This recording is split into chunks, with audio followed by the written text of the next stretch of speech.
Good morning. Y'all bow with me. Gracious Heavenly Father, again we come asking you to forgive us of our sins, to ask you to lead, guide, and direct us,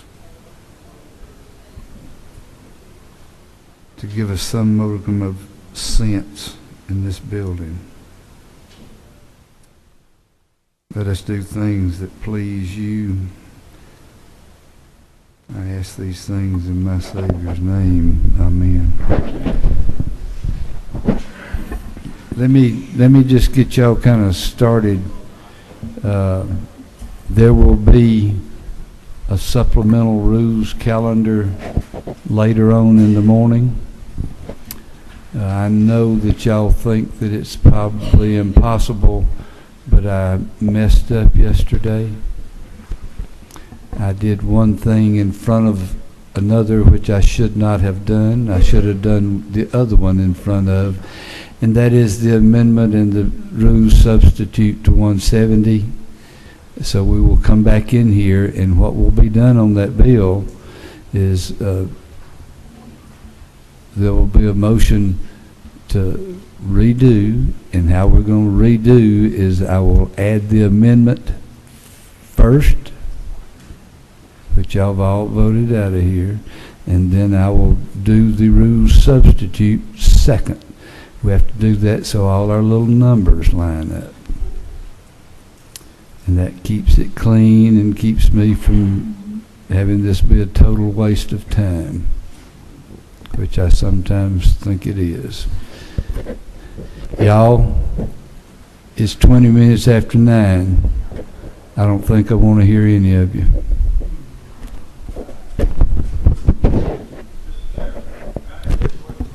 Yeah. Mr. Chairman, since we're bringing House Bill 170 back in here, I would like to just a recommendation to extend the debate time from 1 hour to 2 hours. The one that's going to be set, that gets it to 1 hour and 40 minutes. It's 20 front and 20 back, and that's in my opinion, that's enough, and that's the way it's going to be. Now you're saying how much time, Mr. Chairman? The hour doesn't include the opening or the closing statements. Okay. So it's an hour. It's 1 hour and 40 minutes. Mr. Chairman, I got a letter I need to read. It may take a little time to do it, so if I have that much time on the floor. So your opportunity is you'll sign up like everybody else that wants to, and you'll be given the full allotment of time that he doles out to each person. Thank you, Mr. Chair. I'm a slow reader, too. So. You're certainly not slow to ask questions.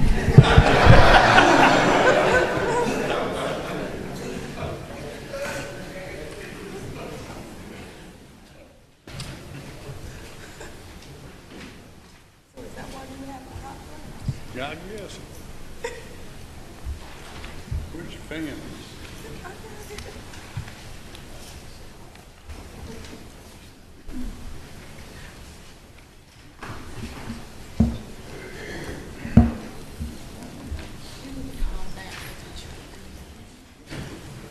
All right, Ms. Tankersley.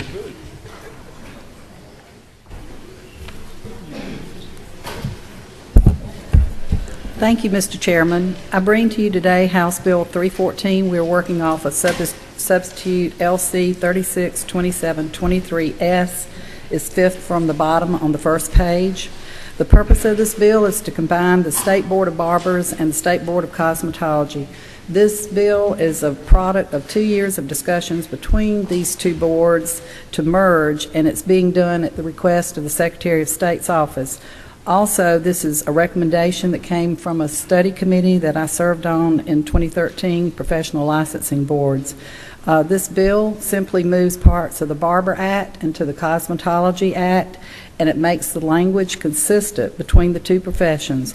There are a few new additions, all of which are agreed to by both boards. The additions streamline the licensing process, therefore putting Georgians back to work faster and uses state resources more effectively. I ask for your favorable consideration of this bill. Any questions? No questions. Thank you. Mr. Parsons. Thank you, Chairman, ladies and gentlemen. I have House Bill 289. It's on the last page of your calendar there. And all this bill does is extend by 1 year to June 2016 an exemption on motor tax fuel for mass transit vehicles and campus transportation systems, or mass transit systems and campus transportation systems. It's an exemption that's already in place. It's just extending the sunset by 1 year. Any questions, Mr. Parson, on 289? How about 201? Did you? Yes, Chairman, I want to mention 201, which I'd mentioned, brought in before. That's a bill that has to do with PSC, a program that they administer to get equipment to deaf and hard of hearing people. I think there may have been some question about the PSC and how I just talked to Bill Edge from PSC just before I came in here, and they said they have no opinion, they have no feeling one way or another about it. In order for them to do what needs to be done and get the wireless equipment, the legislation needs to be passed, and they're not opposed to it, of course. No questions. Thank you. Thank you. Mr. Nix. Thank you, Mr. Chairman. I have one that I asked for yesterday, and I've got two new ones, if I may. The first one that I asked for yesterday, House Bill 296, would be extending the special needs scholarship to a very identifiable and small group of refugee students who have extreme English speaking needs. It would be the ESOL provision there for them. 296.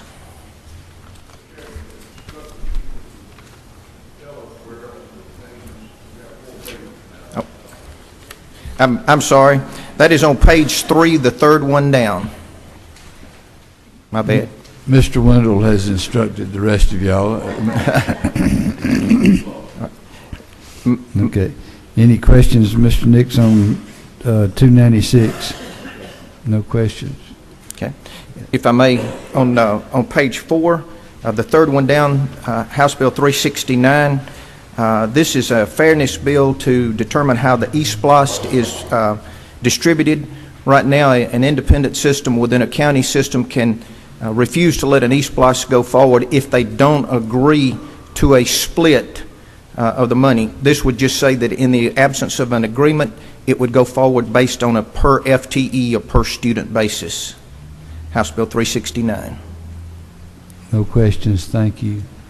And the last one, House Bill 374, is a one-word add to a bill to make sure that forestry equipment on a dealer's lot is exempt from the ad valorem tax. That was the intent of the bill early, but the word forestry does not appear and is not being honored for them. That's the fourth one down on page 3. Mr. Weldon. Mr. Chairman, to Chairman Nix, in 374, where farm equipment held for sale in dealer inventory. Where are you? House Bill 374. I'm right here. Oh, okay, I'm sorry. Now, does that apply to all farm equipment, or is it just for forestry equipment? Farm equipment's already being exempted. Forestry equipment, which was intended to be, is not. So the word forestry did not appear, even though they described the equipment. And now, by putting forestry in there, it will be exempted. Thank you. Thank you. No more questions. Thank you. Thank you very much. Mr. Hightower. Thank you, Mr. Chairman. I have 3 bills today, if that's all right, and I'll start with number 1's under modified open. Second from the bottom, first page, HB 347. HB 347, what it does is just clarifies the law in the domestic code. Says that no one can collect interest on an alimony judgment or decree unless a judge orders it, or unless the payment is past 30 days or is past 30 days past due. There were attorneys that were trying to collect interest on alimony judgments that had not been decreed through the court, which was not normal practice, and so we're just clarifying that. Real good bill. Others? Yes, sir. If you go same page, modified open, 6th up from the bottom, HB 304. This is the one I presented to you a couple times before. This deals with clarifying a procedure in the criminal justice packet. This was where courts were essentially saying that mandatory probated sentences that had a mandatory term of probation, they were saying that even if it fell in the middle of a consecutive sentence, they had to honor that. So essentially, someone was sentenced to 20 years to serve when in that 20 years they had 1 year mandatory probation and then another 20 years with a mandatory year of probation.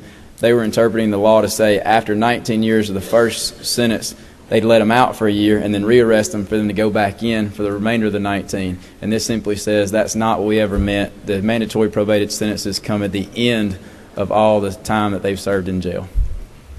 And then, Mr. Chairman, last bill, if I may, is under modified structure. It's on the 3rd page, 5th down from the top. And this is HB 303. Mr. Chairman, this is, I would like to categorize this as a consumer protection bill. This deals with uninsured motorist bad faith coverage. As it stands right now, if an insurance company, and this is dealing with your own insurance company, not someone else, but your own insurance company, if they are found to have acted in bad faith towards you and not honored a policy, current penalties for them. Now, this is a court or jury has found them to have acted in bad faith. The current law says that they're only penalized 25% of the underlying policy. And so what this bill does is it changes that penalty to give them a little more encouragement to act in good faith with their consumers, and it ups that to $25,000 or 25%, whichever is greater. And the reason we did that percentage is because a lot of the abuse is done at the lower level minimum insurance policies. And so at a $25,000 policy right now, which is the state required minimum, the penalty right now is only $6,250, which is relatively nothing to an insurance company. Under this law, if they treated that consumer badly, the new law would say their penalty would be $25,000, which is 100% penalty on the smaller cases. However, if it's a $100,000 policy or more, it would stay under current law, because current law is 25%. And so that's why the $25,000 or 25%, whichever is greater, takes care of those low-end policies, which is where most of the abuse is happening. So any policy under $100,000 would be protected.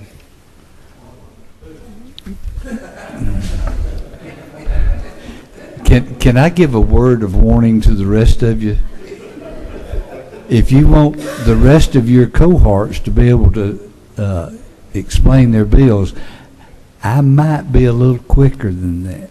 I apologize. Mr. Rogers. Thank you, Mr. Chairman. Representative Hightower, who are you saying is acting in bad faith? Who are you saying is the bad faith person? Is it me, the insured, or the insurance company? In this situation, it would be your insurance company, because you have actually put them on notice of your demand, and they acted in bad faith and did not provide your policy as required, as under your contract. And a court, a judge or jury would have actually had to have found your insurance company acted in bad faith against you for this to happen. Against me, the insured? Against you, the customer, the person who's been paying them the premiums. That's correct. Okay. All right, thank you. That's why I say it's a consumer protection bill.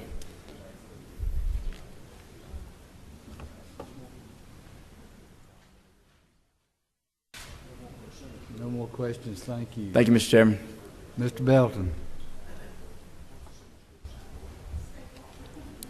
Thank you, Mr. Chairman. I bring to you House Bill 103, Kelsey's Law. It's on the 2nd page under modified structure rules, the 5th one down. It merely states we're trying to protect teenage girls from having their personal information on a pornographic website. Mr. Belton, you've come on that bill how many times? 5 times, sir. You've paid the price. No questions. We'll probably see you sometime in the next 3 days. You don't have to come back. Thanks, sir. Mr. Reeves. Thank you, Mr. Chairman. May it please the committee, I have 2 bills under modified structure. The first is the very first bill on page 3, House Bill 280. This bill does 2 simple things. It adds to the sex offender registry list those convicted of sexual servitude under the human trafficking statute. And the second thing it does, it clarifies for law enforcement and prosecutors that jurisdiction is concurrent when a sex offender moves from one county to the next and does not register as required by law. Any questions? No questions. Next one.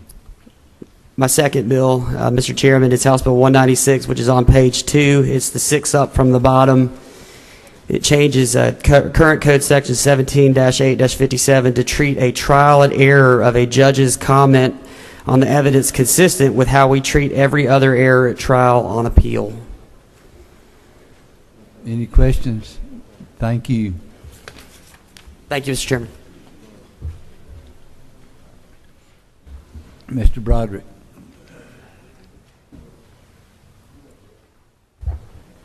Thank you, Mr. Chairman. I bring to you this morning HB 277, which is at the bottom of page 3. And this is an industry bill, and what it does is extend a 2008 action by the General Assembly as it relates to use tax for flooring samples. What we do is we change in that bill the word carpet samples to all flooring samples, and I brought an audiovisual aid this morning. What we're talking about is hard surface samples, which include tile, laminate, vinyl, and so forth. And then the industry, right now, there are about 26,000 Georgians that work in the industry and up to 75,000 in related support jobs related to the industry. And the sales of the industry are about $20 billion a year. And I understand from the Port Authority that flooring is one of the major exporters that we've got from the port. I would ask your favorable consideration of 277. It's an industry bill. What we're doing is we're treating these samples the same as we do for carpet. Thank you, Mr. Chairman. If there's no questions. No questions. Thank you. I'm missing something in here. I can't hear him or anybody else up there for the committee. Hold her down. They got a right for you to listen to them. Thank you, Mr. Chairman. I have two bills for your consideration today. The first one is Mr. Dollar, you can come speak to us now. I saw your point.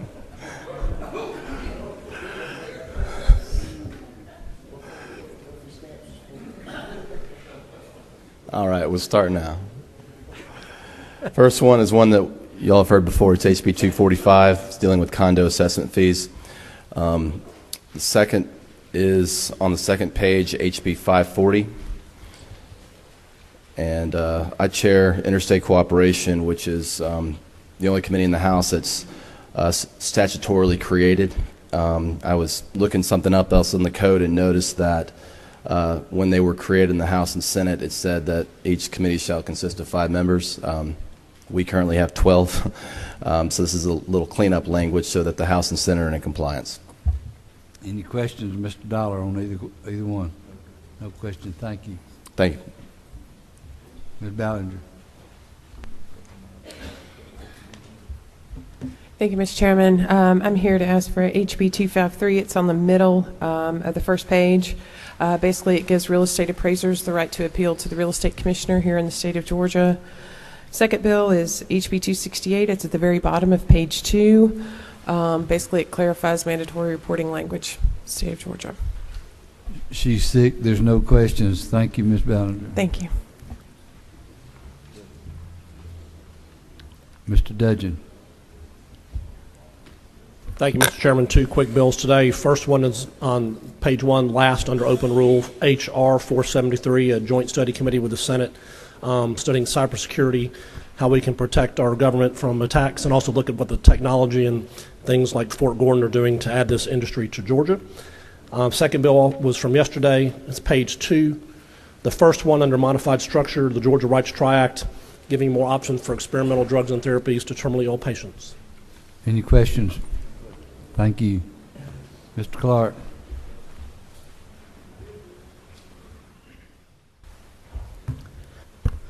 Thank you, Chairman and members of the committee. I bring before you today House Bill 278. It's on page 1, 15th bill down. And it just simply is just transferring from the Department of Labor to the Department of Insurance and Fire Safety the responsibilities of the Public Employee Hazardous Chemical Protection Act. And I have letters from both departments saying that they are in full support of it. Any questions of Ms. Clark, since this is his first time here? Y'all can abuse him, it's okay. No questions, thank you. Thank you, Chairman. Mr. Tanner. Thank you, Mr. Chairman. On page 2, seventh one down, under modified structure, HB 114, I've asked for it a couple of times. I'll be glad to answer any questions, and I believe that Chairman Willard may be having an amendment on it also. No questions, thank Thank you. Ms. Beskin. Thank you, Mr. Chairman. I'm here today to ask for favorable consideration on House Bill 297, which is number 3 on the first page under open rule. It relates to professional licensing boards, and I've appeared a couple of times on this bill and would request the favorable consideration. No questions there. Next. Whoa. Mr. Rogers. Thank you, Mr. Chairman. Representative right here. Are we only doing this for the one board? You keep mentioning architects. Is this something they want, or the other 39 boards, do they want it too? I've heard from members of other boards that they don't oppose this. They would like it. It actually was brought at the request of the Secretary of State, and he was urged to do this by the Board of Architects. But I do believe that the Secretary of State believes it would benefit all the member boards. Okay, so this, Mr. Chairman, if I can ask one more. So this is the American professional boards that you keep talking about. There's an architect board, a national board that only deals with 50 states and no provinces, right? I don't know the answer to that. We're talking about a National Association of Licensing Boards, so to the extent Puerto Rico might be covered by that, I don't know that it's just 50 states, but it is a National Association of Licensing Boards. Okay. One further question, Mr. Chairman. So this mainly is brought by the Secretary of State for this one board, is that? That's my understanding. Okay, thank you. Next one. Any others? No. Thank you. Thank you, Mr. Chairman. Mr. Gravely. Thank you, Mr. Chairman. If everyone will look on their back of their first page under modified structure rule, House Bill 169, I would request the committee's favorable consideration. The bill simply allows tax commissioners in counties where emissions are required to extend a 30-day temporary tag to those citizens who are working to comply with the law. No questions, thank you. Mr. Turner. Thank you, Mr. Chairman, members of the committee. Page 3, second bill under structured rule is HB 81, which attempts to tackle the super lien problem. This is an issue where small lien holders that do not have a lien against a property can potentially foreclose against a tax sale property within 3 months. We are seeking to extend that to 300 days to allow first mortgage holders as well as anybody that has an ownership interest in the property to get square. And it also sets in time a tax levy date as the point in time where we're going to set the clock on this, and restricts it to those who have a valid judgment creditor status. What was the number on that one again, Mr. Turner? Okay. No questions, thank you. Thank you, sir. Mr. Pizzo.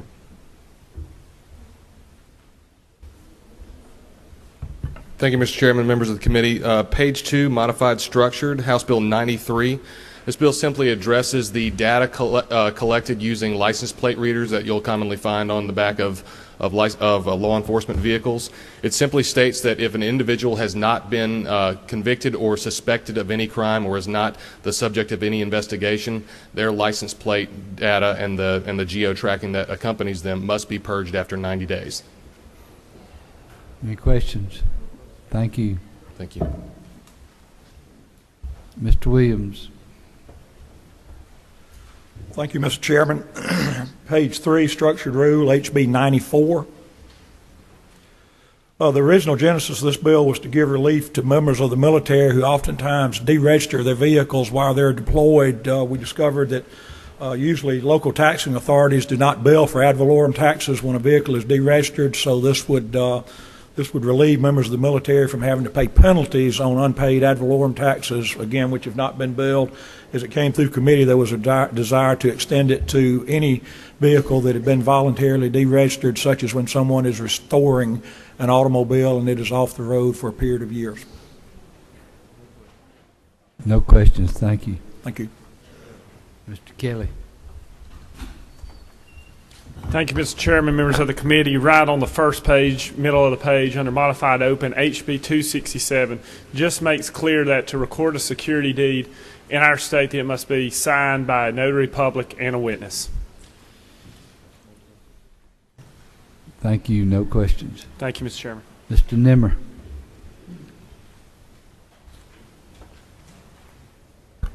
Thank you, Mr. Chairman, members of the committee. If I may, I have 3 bills to request on the bottom of page 1, House Bill 385, pertaining to health records that OPB currently looks over. We're seeking to move that responsibility to Department of Community Health. No questions. Just next one. HB 386 is repealing the mandate of collection of data and reporting, dealing with rural and human service transportation. Top of the page 2. Any questions? No questions. Next one. And lastly, sir, House Bill 319 dealing with the ratification of the gas tax executive order. 319. HB 319. Back of the page. I'm sorry. Last page, Chairman Willard.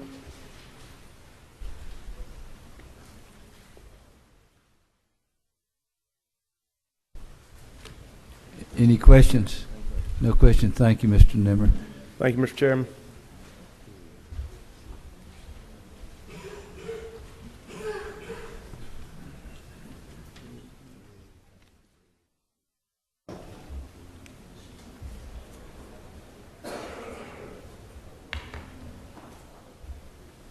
Mr. Shaw.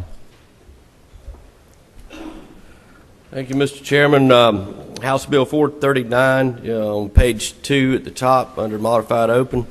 This is the New Markets Tax Credit Program. It's a federal program. A lot of our neighboring states have their state side to this. It's got great success about using insurance premium tax credits to raise investments to help capital reach underserved and rural areas.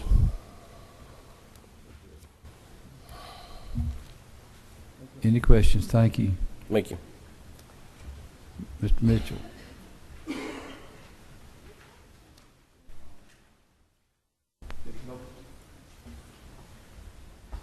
Thank you, Mr. Chairman, members of the committee. I'm here once again for HB 115 on the Modified Open on page 1. It simply allows some of your constituents to avoid foreclosure. I'm also here to ask for HB 515 under Modified Structure, page 3. It simply formalizes and incorporates what most believe to be the case anyway, that is the city of Tucker. Where's the one for La Vista Hills? Not my constituents, Mr. Chair. Any questions, Mr. Mitchell? Thank you. Thank you. Mr. Hawkins. Thank you, Mr. Chairman. I bring 2 bills before your consideration today on page 3, HB 358, the Legislative Oversight Committee for State Contracts. Committee to be established to be able to review any contract signed by any state agency or department. On the last page, page 4, HB 457, this bill once again establishes the exemption of ad valorem tax for boats and stock. Have we had that last one before? Is that something that's been around? No, sir. This is the first time I've brought this. Okay.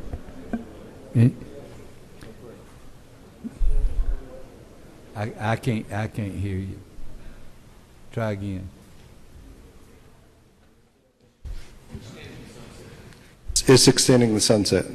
It's extending, okay. Which one was it?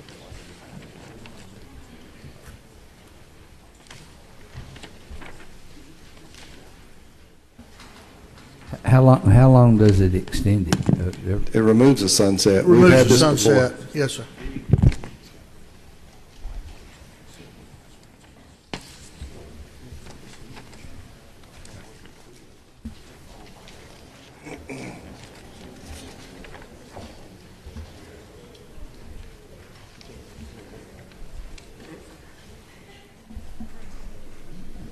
I'm sorry, I've got 19 things going on over here, Lee, and forgot you. Ms. Dickerson. Thank you, Mr. Chairman and members of the committee. I come before you with House Bill 131, the End the Cyberbullying Act. It just adds cyberbullying to the existing law. Page 2, modified structure, and it's halfway down the page. House Bill 131. I ask for your favorable consideration. No questions, thank you. Thank you. Mr. Prince. Thank you, Mr. Chairman. On page 1, up on the modified open, the second bill down, House Bill 16. House Bill 16 grants high school students that attend magnet schools the opportunity to participate in high school athletics. It comes under 3 conditions. 1, that they participate in the local school in which they're zoned for. That's if their school does not have that sport. 2 is that they can only participate in one school during that school year. And the 3rd is that the local school boards have the authority to grant this waiver. Any questions, Mr. Prince? Thank you. Mr. Bruce.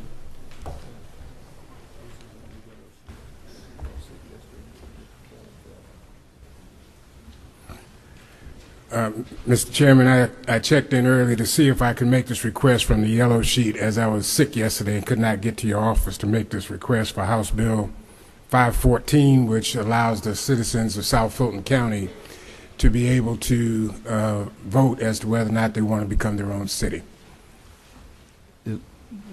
It's House Bill 514. It does what to South Fulton again? I'm sorry? Tell me what it is. I missed it. It allows for the citizens to vote as to whether they would like to become the city of South Fulton.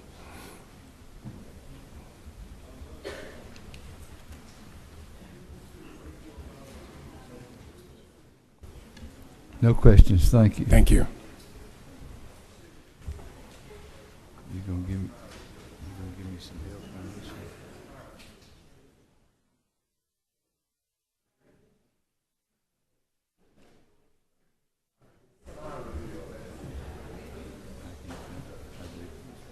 one? Yeah. Mr. Flood. Yeah. Thank you, Mr. Chairman, members of the committee. I bring for you one measure. It's on page 2, modified open, House Bill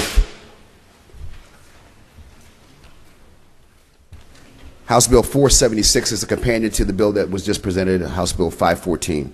It allows an annexation of Fulton Industrial into the proposed city of South Fulton. Thank you. Thank you. Mr. Jaspers. Thank you, Mr. Chairman, Rules Committee. I bring House Bill 492, easy to find, it's the very last one on your blue sheet. We heard this in public safety as it's structured. This bill clarifies the probate judge's role as it relates to the renewal of a Georgia weapons license. It clarifies some terms and allows counties and cities to regulate citizens who volunteer in their programs. Probate Judges Council, ACC, GMA, Georgia Carry, all agree. Any questions, Mr. Jaspers? Thank you. Also have, if I may, Mr. Chairman, House Bill 512, modified structure on page 3. This is for it's kind of mislabeled, but it's for the Department of Behavioral Health and Developmental Disabilities. It's a reorganization bill. It really codifies things that they're doing right now, do the lawsuit, and making sure that they can deliver the services to those need them as they need them. Thank you, sir. No questions, thank you. Mr. Clark, Ms. Clark, sorry. I've got two other of those folks. Thank you, Mr. Chairman and ladies and gentlemen of this committee. I bring House Bill 436, which is on page 3 under modified structured. This is a bill when physicians are first and caring for pregnant women. They have a conversation at the very beginning and at the end of pregnancy about testing for HIV. This would include testing for syphilis because it is on the rise in Georgia, and it includes the 3rd trimester because women are not seeking medical aid until later in their pregnancy. This is brought to us by the Department of Community Health and the AIDS Coalition. Any questions? No questions, thank you. Thank you, sir. Ms. Buckner. Thank you, Mr. Chairman. I am asking for your consideration on H.R. 303, page 1, open rule, the 5th bill down. This is an urging resolution for the Board of Education to beef up civics education. They do a really good job about the legislative process, but there's some need and interest in trying to improve the judicial section of civics education. Any questions? Thank you. Thank you. Mr. Williamson. Thank you, Mr. Chairman, members of the committee. I'm here to ask for House Bill 237, page 2, third from the bottom, under modified structured. This bill originally the bill asked for a 5-year extension of the angel investor tax credit, but we have on your desk a friendly amendment to limit that to a 3-year extension of the credit.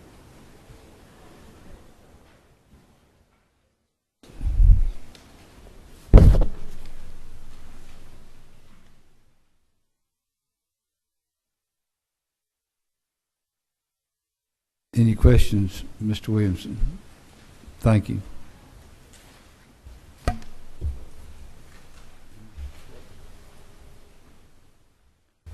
Mr. Rutledge. Thank you, Mr. Chairman, members of the committee. Again, here to ask for HB 120.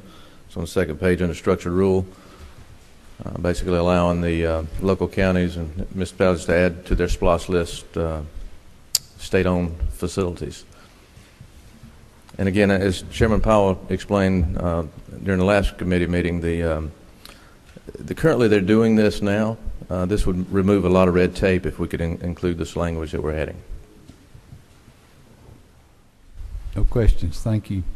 Thank you. Mr. Jacobs.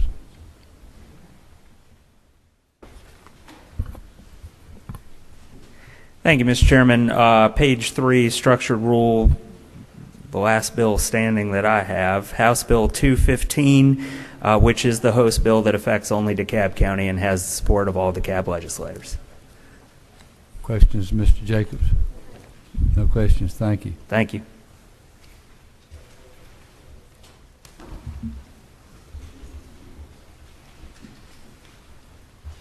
Mr. A. Powell.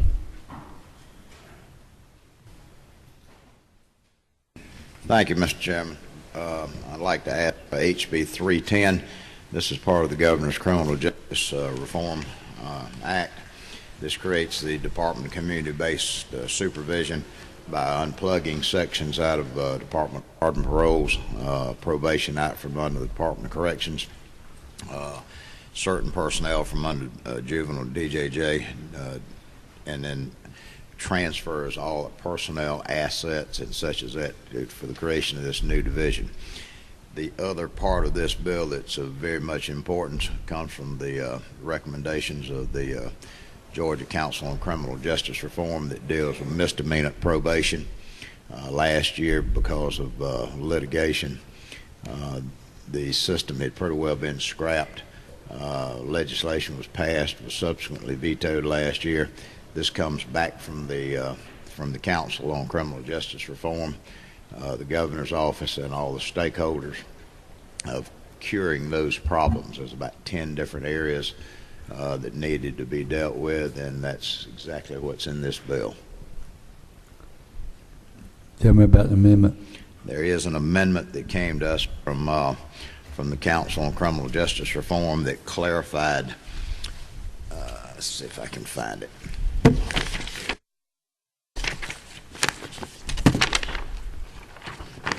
Y'all, it's AM 292374 EC. Yes, sir. This came to us yesterday from the council as further clarification, and this deals with the pay-only probation. Under the language that's in the bill, if a misdemeanant was to basically pay for just a fine only under that type of supervision, and if that changed, if the status of that changed, and they couldn't pay the fine, and if the judge, once it goes back to the court, and if the judge determines he can restore the original language permitting the probation provider to go back, and then he can then pay the supervision fees only when the judge converts the fine back to community service, requiring community service to be monitored by one of these companies. Mr. Weldon. To the chairman, Powell, and to the chairman of this committee, I'm a large objection to this amendment because the amendment allows for a probationer that has already paid out their fees, but their sentence is not completed to be changed or converted to a sentence that requires community service in addition to further fees, and I'm lodge my objection on those grounds. If I may. If I might, sir, I respectfully disagree with that analogy. As I understand it, if the judge, if the court had already determined that it was a pay-only violation, and then at some point that it's determined that the defendant or that the misdemeanant could not pay, then it sets it back. The court can set it back into the motion so that then they'll be under the supervision of whatever the probation provider is, and then they would be able to have to pay those if it's monitoring, if these providers are doing monitoring. So it's only, to me, it just reads that it's if they cannot pay, which means that they have not been able to live up to the terms, and then they've gone back to the court, and it leaves it in the hands of the court.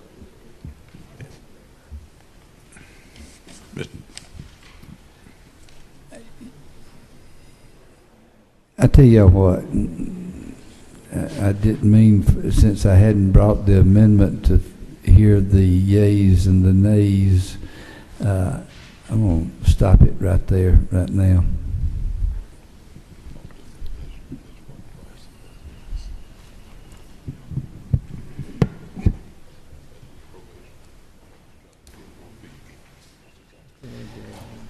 Mr. Ramsey.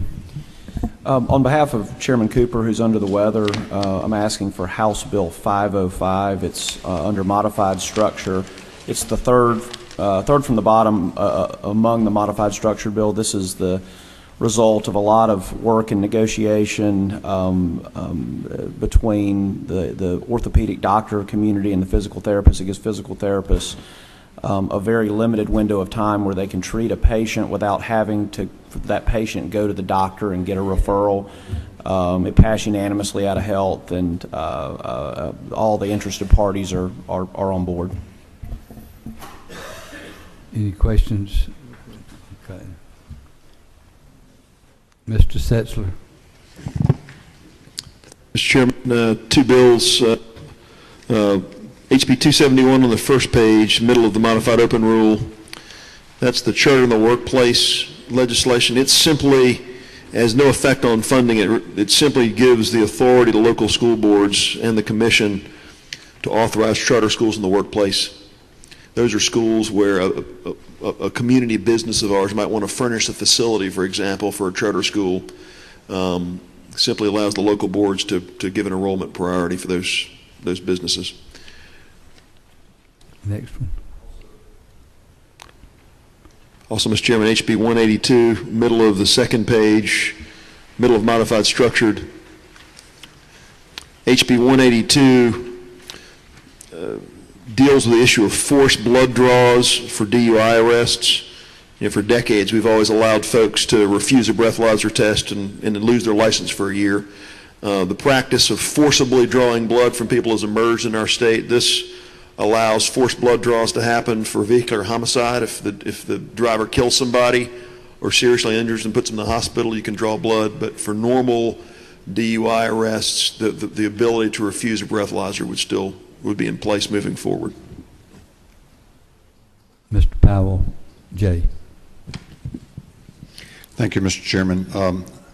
I'd like to ask for favorable consideration of House Bill 375. It's on the third page, about midway down.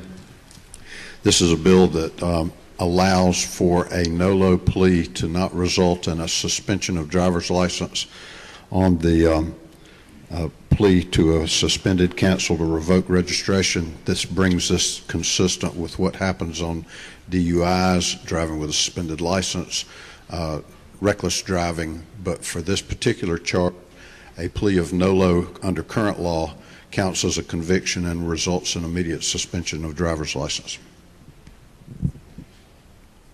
Any questions? Ms. Dempsey. Yes, thank you, Mr. Chairman. I ask for consideration for House Bill 288. It comes as a department request from DBHDD to add 2 more members to their coordinating council that meets quarterly, with those appointments being made by the governor. Any questions? Thank you. Mr. Weldon. Thank you, Mr. Chairman. I'm coming to ask for favorable consideration for 2 bills on page 2 under modified structure, and about midway through the page, House Bill 154, just to bring parity between the magistrate and probate courts, and then also almost the 4th bill from the bottom, House Bill 212, which is to clarify CRNA function. Any questions? Thank you. Mr. Stevens. Mr. Chairman, I come to ask for House Bill 510, which sets up the basic framework for the Sports Commission Fund and the provisions there within it. Comes under 1 Georgia. And I'd also like to put my name beside House Bill 457, finally get the boats treated the same way that autos are when it comes to ad valorem tax, ad valorem inventory tax. What was the last one on? 457, Hawkins bill.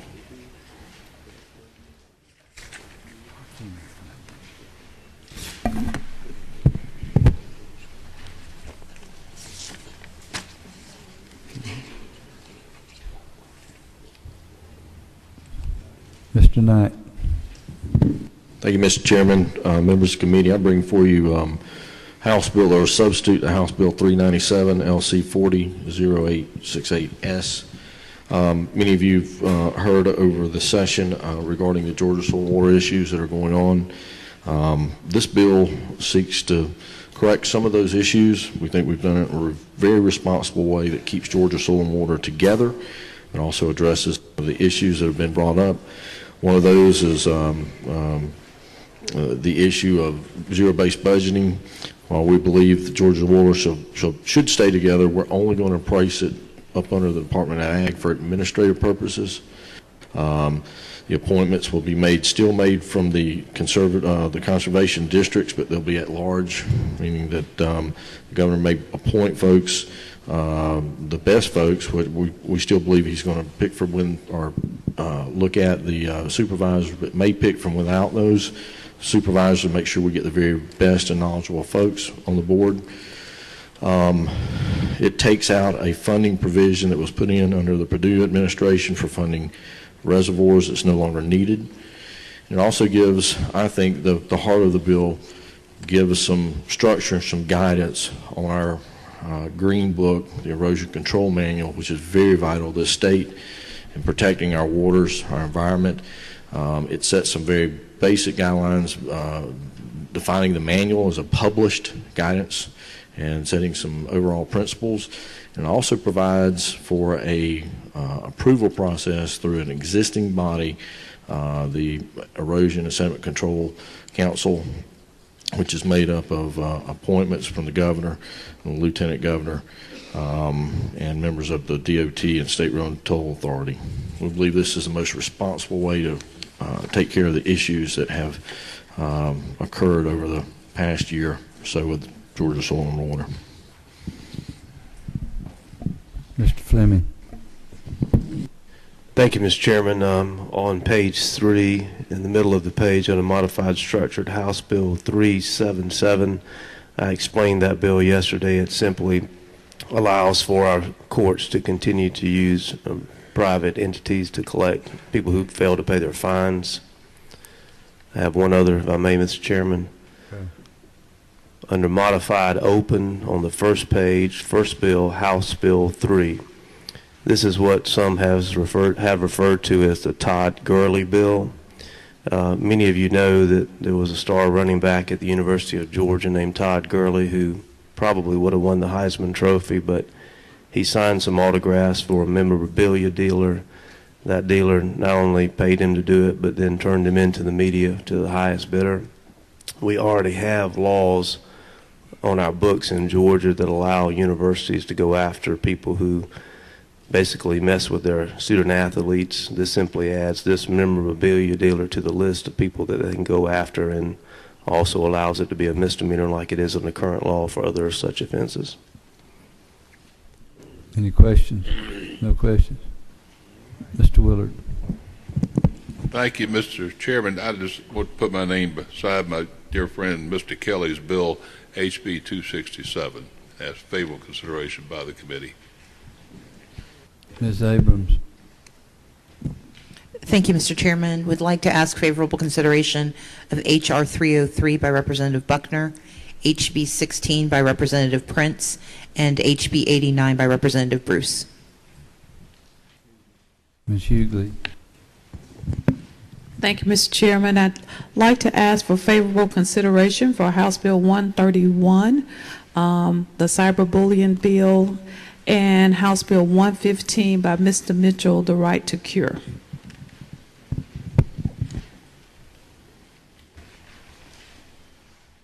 Mr. Rogers.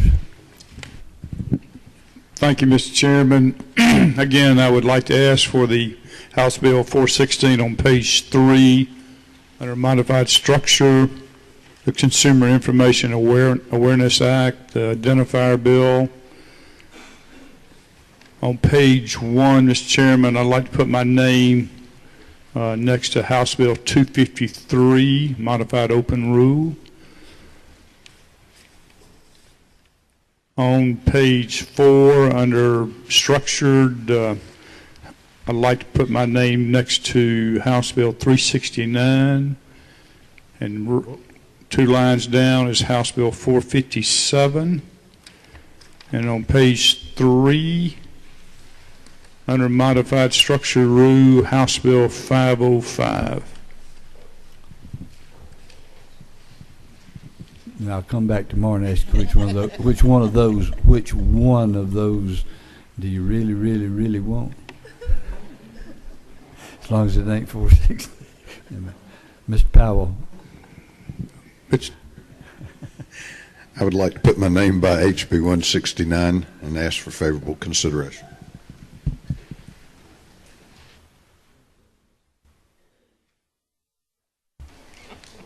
Mr. Roberts.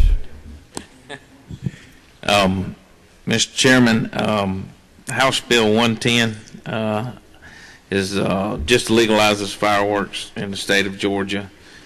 I could go into a lot more detail, but no, you don't want me to. No, you can't.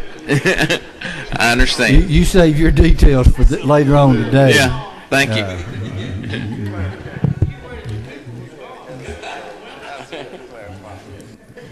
I got another fireworks bill today on the floor.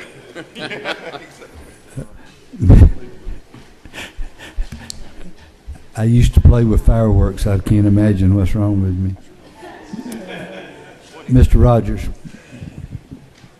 Thank you, Mr. Chair. I got cut off. I was going to put my name also. You're cut off. You're cut off. And it was not a mistake.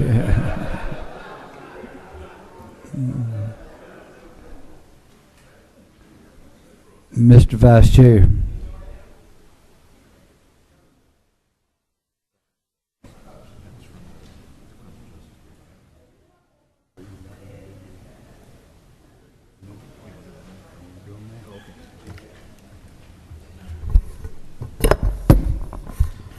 Thank you, Mr. Chairman and members of the committee. There's an amendment on your desk. It is AM 340684 related to House Bill 170. An issue arose yesterday, and I'll attempt to stumble my way through it, that there are counties in the state, namely Cobb, Cherokee, Gwinnett, and Rockdale, to my knowledge, that don't have a lost or host, and of course, under the bill, the counties that do have such a mechanism end up having a reduction in local property taxes. But counties that do not have that would therefore be in the unfortunate position of being in a 24% excise rate without having that other tax benefit. And so, what this proposed amendment does is to account for that penny and a quarter, I suppose, is to lower the excise rate at the gas pump from 24 to 21.5. And what this will do is establish parity between those jurisdictions with the others that do have a lost host, et cetera, that would go ahead and benefit otherwise by the substitute in its current form. I'd ask Mr. Chairman if Mr.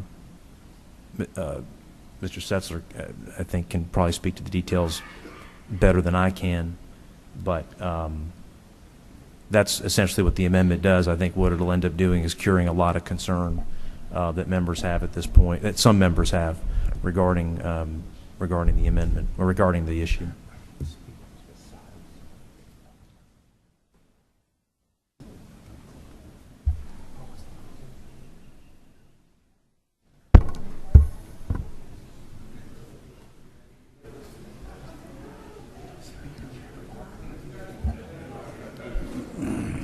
Okay.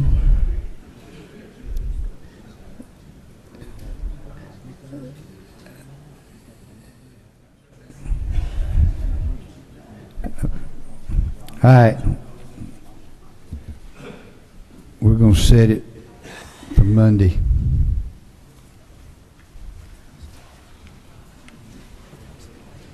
Under modified open,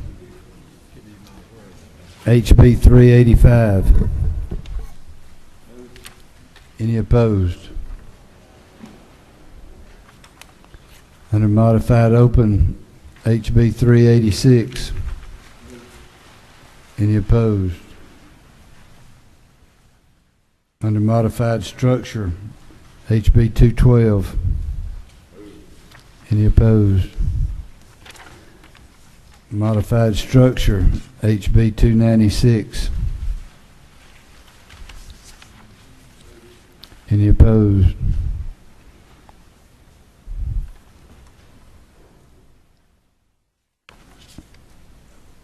Modified structure, HB 353. Any opposed? Modified structure, HB 397. Any opposed?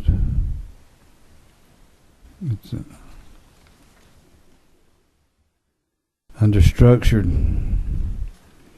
HB 492. Any opposed?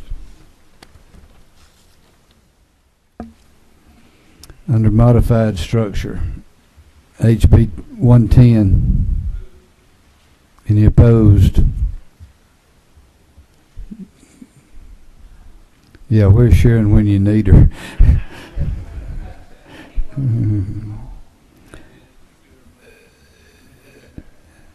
I think that's plenty.